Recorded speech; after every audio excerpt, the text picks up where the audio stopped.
দরজা খোলো। বক্স অফিসে একের পর এক সাফল্যের মাইল ফলক ছুঁয়ে চলেছে অজয় দেবগন এবং রিতেশ দেশমুখ অভিনীত সিনেমা রেড 2। মুক্তির মাত্র চতুর্থ দিনে এটি আয় করেছে 22.52 কোটি রুপি, যা আগের দিনের তুলনায় 21% বেশি। शस्त्रधारी देख रहे हो? बाहर सरकारी कर्मचारी देख रहे हो? সিনেমার প্রথম দিনের আয় ছিল 19.71 কোটি রুপি, দ্বিতীয় দিনে 13.05 কোটি এবং তৃতীয় দিনে 18.55 কোটি রুপি।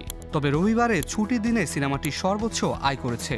4 দিনের আয় এখন দাঁড়িয়েছে 73.83 কোটি রুপি, যা সিনেমার 120 কোটি রুপি বাজেটের কাছাকাছি চলে এসেছে।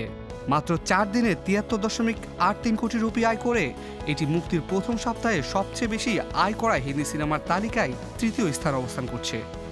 ये तो सिर्फ 74 बार है, प्लैटिनम जुबली तो अभी बाकी। এটা কেবল বক্স অফিসের সাফল্য নয়, বরং সিনেমার গল্প শক্তি ও অভিনয় শক্তিরও বড় প্রমাণ। এমনকি মুক্তির আগে সিনেমার প্রচারণাও তেমন জোরালো ছিল না, কিন্তু সিনেমার কন্টেন্ট এত শক্তিশালী যে দর্শকরা নিজ থেকেই সিনেমা দেখার জন্য ছুটে এসেছেন। রেড 2 2018 সালের সুপারহিট সিনেমা রেডের সিকুয়েল। সিনেমার মূল বিষয়বস্তু হলো একটি high profile income tax raid, যেখানে দুর্নীতিগ্রস্ত রাজনৈতিক নেতা ও ব্যবসায়ীদের বিরুদ্ধে লড়াই করা। তবে শুধু এটি বাড়ি বা ব্যবসা নয়, পুরো একটি রাজনৈতিক সিন্ডিকেট এবং নেটওয়ার্ককে টার্গেট করা হয়েছে। আর এই কঠিন মিশনে আবারও ফিরেছেন অজয় দেবগন, একজন আইটি অফিসার আমায় পাটনায়ক হয়ে।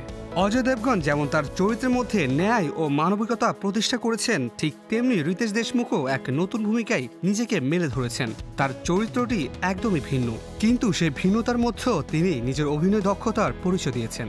রেড 2 পরিচালনা করেছেন রাজকুমার গুপ্তা, যিনি একের পর এক সাসপেন্স ও থ্রিলার সিনেমা উপহার দিয়ে দর্শকদের কাছে জনপ্রিয়। তার পরিচালনায় এই সিনেমা শুধু গল্পের গভীরতায় নয়, বরং দর্শকদের মধ্যে উত্তেজনা সৃষ্টি করতেও সফল হয়েছে।